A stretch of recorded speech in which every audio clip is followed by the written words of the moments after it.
Upon Father Nipon's return to Mount Athos, the time came for Father Antipas to part forever with the sacred place of his many years' ascetic struggles, a place to which he had become deeply attached and which he would cherish in his memory until the end of his life.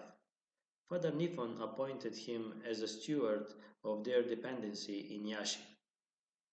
Having unexpectedly transitioned from the quiet boundaries of the Holy Mountain in the bustling city, with its many concerns and responsibilities, Father Antipas strove, as he had done in the solitude of the desert, to meticulously observe all the monastic rules according to the Athonite Typicon. Father Niphon had instructed him to do so before sending him to Yashi. Faced with countless temptations that could endanger the soul of an ascetic, the experienced spiritual warrior armed himself with a powerful weapon, fasting, for 2 or 3 days at a time, and sometimes even for an entire week. He would neither eat nor drink, leading a strict life himself and deeply loving the holy faith and piety. Father Antipas would, on every suitable occasion and without regard to persons, zealously rebuke any deviations from the church ordinances that he observed. This zeal of his, combined with simplicity and sincere love, along with his instructive words, imbued with profound spiritual wisdom, and the example of his own life, soon won the hearts of many people. The Metropolitan of Moldavia showed him particular favor, appointing him as the spiritual father of two women's monasteries and frequently conversing with him about spiritual matters.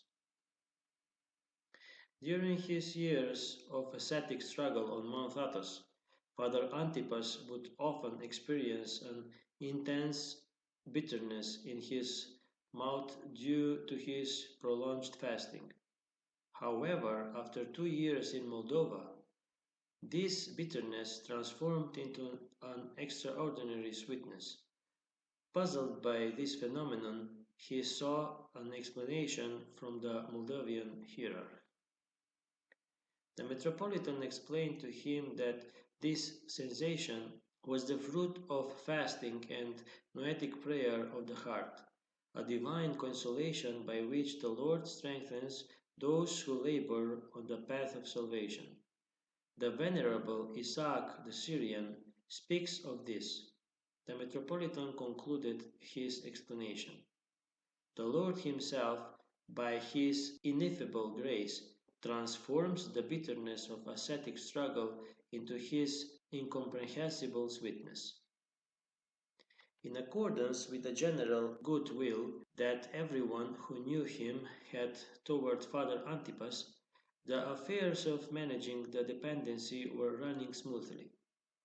The funds for maintaining the dependency grew and the donations increased significantly. Thus, while zealously serving for the benefit of the Moldovan skit and wholeheartedly responding to the spiritual needs of those who sought his counsel for their salvation, Father Antipas constantly longed in his heart for the solitude of Mount Athos. He often pleaded with Father Niphon to allow him to return to Athos, but Father Niphon had a different plan in mind. Recognizing the great benefit that Father Antipas' work brought to their monastic community and being aware of the many needs involved in establishing the skit, as well as the insufficiency of their current resources, Father Niphon decided to travel to Russia to collect donations and to take Father Antipas with him. "You will not let me return to Athos," Father Antipas said to the abbot when he explained his decision. "And now you are taking me to Russia? I feel that as soon as we cross the border, I will no longer be yours, I will become Russian." Father Antipas took only the first steps into Russia under Father Niphon's guidance. Soon after, Father Niphon departed for Moldova, leaving Father Antipas entirely on his own, without any knowledge of the Russian language. He was received into the home of a merchant family as one of their own. Living in a separate house in the garden, he led an almost reclusive life, dedicating nearly all his time to prayer. Meanwhile, the collection of donations was going exceptionally well. Soon, the spacious halls of the merchant's house were filled with precious vessels, vestments, and other liturgical items donated by Moscow's benefactors. Altogether, including church bells, amount to over 30,000 rubles. When all these donations meant for the skit were sent to Mount Athos, Father Antipas consoled himself with the thought of the joy they would bring to his brethren. Unfortunately, however, they never reached the holy mountain. The ship carrying them, along with all its passengers and cargo, was lost in a storm in the Black Sea. On the night of the disaster, Father Antipas was standing in prayer. Suddenly, the glass of the icon case, which held an image of the Mother of God that he had brought from his Athonite hermitage, shattered. This was no external cause. Father Antipas immediately understood that the unexpected breaking of the glass was a forewarning of some unforeseen sorrow, and he calmly awaited further clarification. When the tragic news became known, the Athonite fathers were deeply discouraged by the failed shipment, and the Moscow benefactors lost their enthusiasm for further donations. Only Father Antipas did not lose heart. He managed, through a collection book, to gather a substantial sum in St. Petersburg. However, in order to send the funds to Athos, the paper money had to be exchanged for gold coins. At that time, however, by imperial decree, the issuance of gold from the state treasury was strictly prohibited. On the one hand, Father Antipas was actually aware of the extreme needs of the Moldovan elders. On the other, he saw the insurmountable obstacles before him. He appealed to influential figures to help, but one after another, they refused him. When all human hope was exhausted, he prostrated himself before the Athonite icon of the Mother of God and fervently implored her intercession. During his prayer, he seemed to hear a voice coming from the icon. This is a matter for the Metropolitan. It was not exactly a voice, Father Antipas later explained, but something subtle in my mind. And indeed, beyond all expectation, due to the intervention of the Metropolitan, an exception was made for Father Antipas by order of the Minister of Finance, and the collected funds were successfully converted into gold and sent to Mount Athos. Shortly thereafter, donations began to arrive once again. Father Antipas had many sincere disciples, both metropolitans, Isidore of St. Petersburg and Philaret of Moscow, showed him gracious attention and conversed with him about spiritual life. In one such conversation, when asked by the latter what is especially necessary for one practicing the Jesus prayer, the zealous practitioner of prayer answered, patience. He became known to the Metropolitan of St. Petersburg by chance. Once having arrived from Moscow to receive a compiled book from the Holy Synod, Father Antipas was accommodated as a pilgrim in the Alexander Nevsky Lavra, sharing a cell with a visiting secular priest. Soon, great Lent began. As was his custom, Father Antipas attended all services, and in his cell he performed the full monastic rule and daily services in the Moldovan language, both day and night. He consumed no food or drink at all. The first day of Lent passed, then the second, the third, and still the same. His cellmate observed his life with astonishment. At the end of the week, while reporting his own matters, he relayed all of this to the metropolitan, who then took notice of the ascetic. When the metropolitan, on his way to Voronezh for the uncovering of the holy relics of Saint Tikhon of Zadonsk, stopped in Moscow, Father Antipas came to see him. Upon learning that he wished to attend the uncovering of the relics, the metropolitan invited him to co-serve with him. Father Antipas was indescribably overjoyed. Recognizing the grandeur of the upcoming celebration, he began to prepare. For 4 days he took neither food nor drink, despite being on the road during those days. In his first year in Russia, as soon as started the navigation period of the year, Father Antipas visited Valam monastery. With all his soul, he fell in love with the desolate, tranquil forests of Valam. Once he had finished collecting alms, and with the blessing of his Moldovan elders, he arrived at Valam on November the 6th, 1865. A small secluded cell in the skit of All Saints sheltered this fervent lover of silence and prayer. Father Antipas's praying struggles were great both on the holy mountain and midst the worldly noise in the cities of Moldova and Russia. Yet there he was often distracted by handiwork or dealings with lay people regarding almsgiving. In the solitude of Valam, however, prayer became his sole and exclusive occupation. It filled his entire day and almost the entire night. In addition to unfailingly fulfilling the church services, he read 2 acatists to the Mother of God daily and performed 300 prostrations while praying for the salvation of all the departed. His commemoration notebook was vast. He prayed for benefactors from many years past and for all whom he knew. This commemoration took over an hour. At designated times between services and prostrations, he engaged in Jesus' prayer. Whenever he happened to be serving in the monastery or receiving communion in the skit on Saturdays, he would first perform a full service in Moldovan in his cell. The brethren often noticed the bitter tears streaming from his eyes as he prayed with complete attentiveness. During the first week of the Great Lent, Father Antipas took no food or drink at all.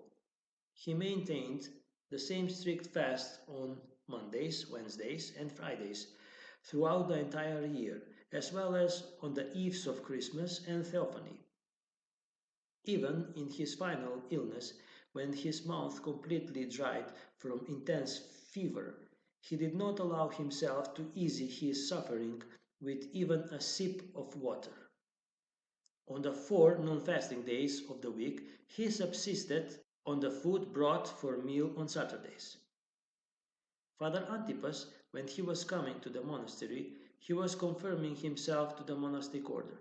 He was coming there for 3 times in a year, at Christmas, during Holy Week and Easter, and during the whole week of Pentecost.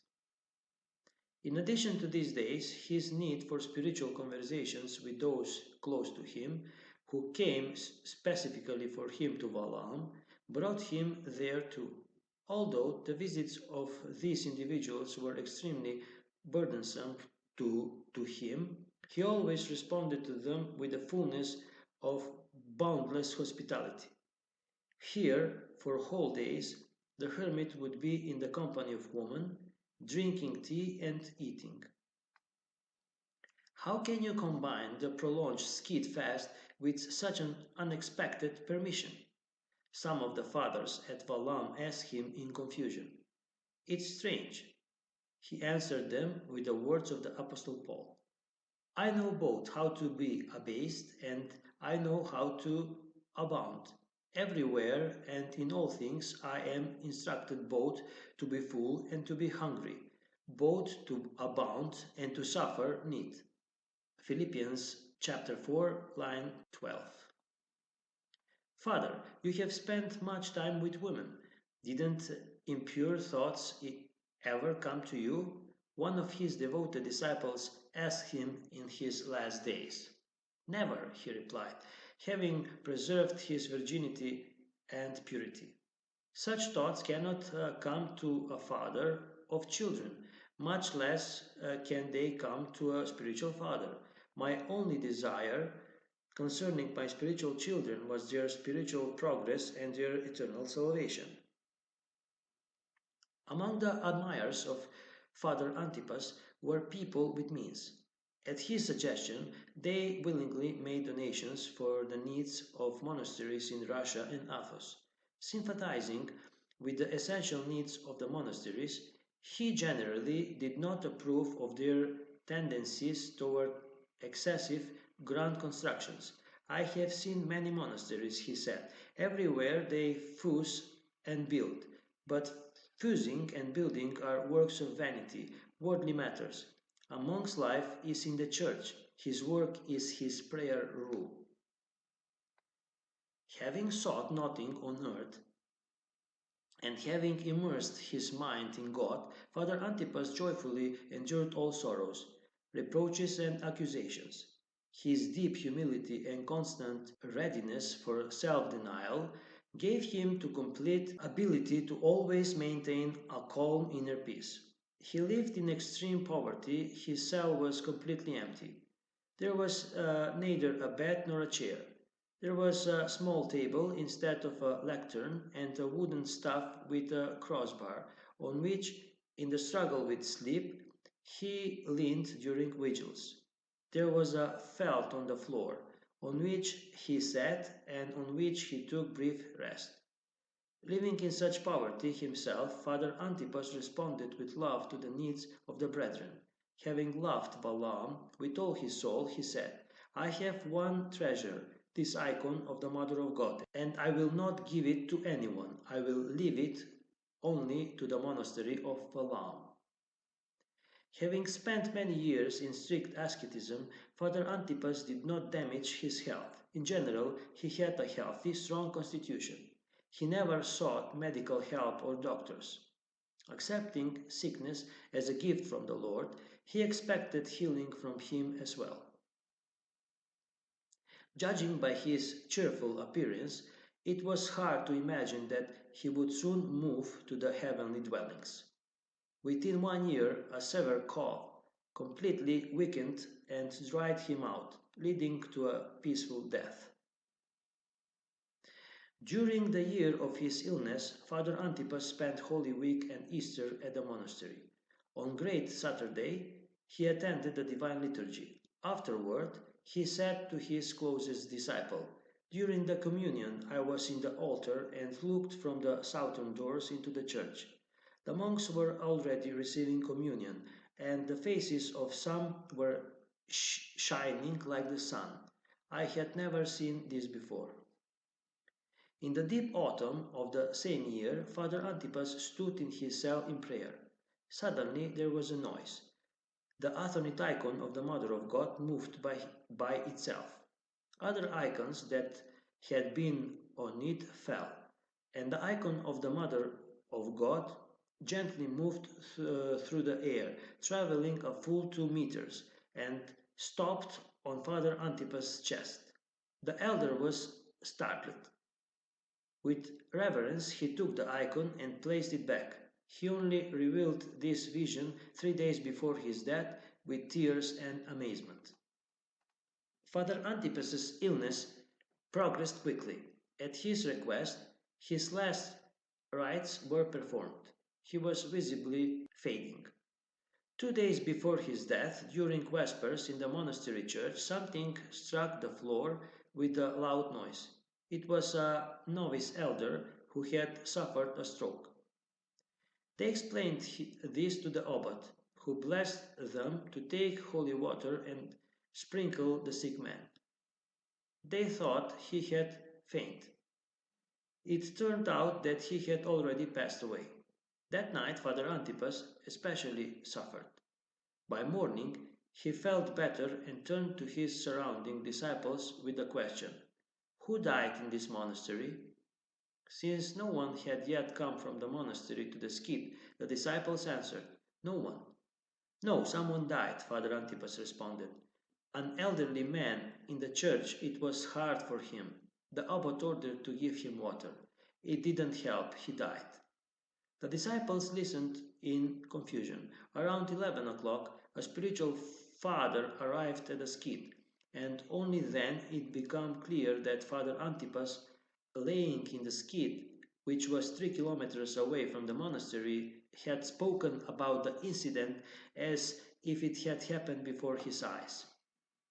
In his last night, Father Antipas often raised his hands to the sky and called for his beloved Athonite elder, spiritual father, Father Leontius. "Leontius, Leontius, where are you, Leontius?" "Father, who are you speaking to?" "There is no one here," said the cell attendant, leaning towards the elder. The elder looked at him closely and silently tapped his finger on his head.